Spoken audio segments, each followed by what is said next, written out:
अगर मैं कहूँ कि आपको 35 करोड़ रुपए देने होंगे सिर्फ एक आदमी के साथ लंच करने के लिए, और ये वही आदमी है जिसने बचपन में ही अपने दोस्तों से कह दिया था कि या तो वह 34 की उम्र तक एक मिलियनियर बन जाएगा या उस शहर की सबसे ऊंची बिल्डिंग से कूदकर अपनी जान दे देगा। स्वागत है आपका बी क्यूरियो फाइनेंस में। आइए मिलवाते हैं आपको वॉरेन बफेट से, जिनके साथ 1 घंटा लंच करने की कीमत 35 करोड़ रुपए है। स्टॉक मार्केट के राजा माने जाने वाले वॉरेन बफेट हमेशा से अमीर नहीं थे। वॉरेन बफेट अमेरिका के ओमाहा में 30 जनवरी 1930 में पैदा हुए थे। तब अमेरिका में फाइनेंशियल क्राइसिस चल रहे थे और बफेट के घर की सारी सेविंग जिस बैंक में रखी थी वो बैंक भी बंद हो गया था।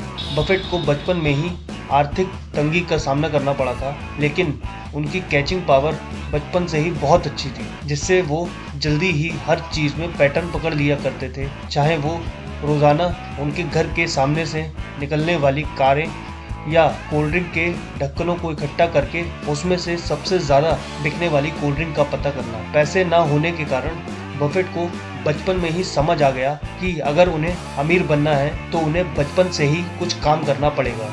बफेट ने बचपन में कई काम किए, जैसे कि उन्होंने च्युइंगम बेची, न्यूज़पेपर बेचे और कार वॉशिंग जैसे कई छोटे मोटे काम किए और सेविंग करके सिर्फ 11 साल की उम्र में अपना पहला स्टॉक सिटी सर्विस $38.25 का खरीदा। लेकिन कुछ दिनों के बाद इस शेयर का प्राइस $27 हो गया। बफेट गिरे हुए शेयर का प्राइस देखकर बहुत दुखी थे, लेकिन कुछ इंतज़ार करने के बाद सिटी सर्विस का शेयर $40 आ गया और बफेट ने उसे बेचकर अपना प्रॉफिट बुक किया।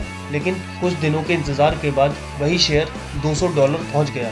तब पहली बार बफेट को शेयर मार्केट की ताकत का अंदाज़ा हुआ और उनका इंटरेस्ट शेयर मार्केट में 7वें आसमान पर आ गया। वो पूरे दिन बुक्स पढ़ते और मार्केट में पैटर्न्स को पकड़ने की कोशिश करते। उनकी एक all time favourite book Benjamin Graham की द इंटेलिजेंट इन्वेस्टर भी है, जिसे वह आज भी बहुत पसंद करते हैं। बफेट के बचपन का एक और famous business pin ball machine का था, जिसका आइडिया उन्हें नाइक की दुकान पर बैठे खाली लोगों को देखकर आया और उन्होंने एक पिन बॉल मशीन नाइक की दुकान में लगा दी और उस छोटे से पिन बॉल मशीन के बिजनेस को ओमाहा के लगभग सभी नाई की दुकानों में अपनी पिन बॉल मशीन लगाकर बदल दिया। वॉरेन बफेट कहते हैं कि if you don't have a way to make money while you sleep you will work until you die. मतलब अगर आपका कोई बिजनेस या सोर्स ऑफ इनकम ऐसा नहीं है जो आपको सोते समय पैसा कमा कर दे, तो आपको मरते दम तक काम करना पड़ेगा।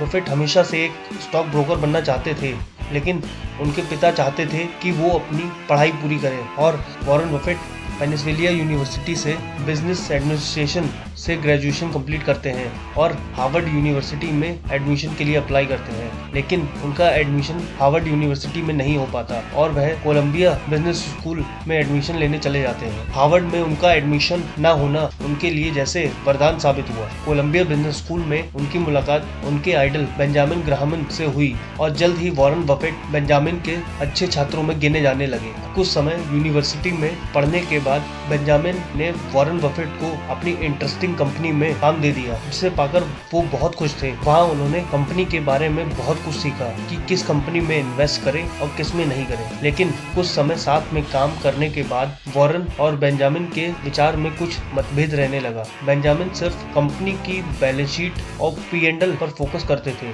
लेकिन बफेट कंपनियों की बैलेंस शीट P&L के अलावा कंपनी के business model, location, manpower, leadership और गोल्स सभी को ध्यान में रखकर कंपनी का चुनाव करते थे। लेकिन कुछ समय बाद वह दोनों अलग अलग हो गए और बफेट का स्टॉक मार्केट के प्रति समझ और एक्सपीरियंस दोनों बढ़ चुके थे। वॉरेन बफेट ने अपने कुछ रिश्तेदारों और दोस्तों के साथ मिलकर अपनी इन्वेस्टमेंट फर्म शुरू कर दी और उन्होंने जल्द ही शेयर मार्केट से खूब पैसा कमाया। वॉरेन बफेट कहते हैं कि the most important investment you can make is in yourself. मतलब सबसे महत्वपूर्ण निवेश आप अपने ऊपर करें, चाहे वो किसी स्किल को सीखने में हो या कोई नॉलेज इकट्ठा करने में। और समय के साथ साथ वॉरेन बफेट का एक्सपीरियंस और कंपनी के प्रति समझ बढ़ती गई और आज Warren Buffett Coca Cola, Walmart जैसी 65 कंपनियों को ओन करते हैं। वॉरेन बफेट की आज टोटल नेटवर्थ $138 बिलियन से भी अधिक है। और ये थी वॉरेन बफेट की संघर्ष भरी कहानी। अगर आपको लगता है कि मैंने आपका कम समय लेते हुए आपको ज्यादा जानकारी दी, तो ऐसी ही फाइनेंस से जुड़ी वीडियोस के लिए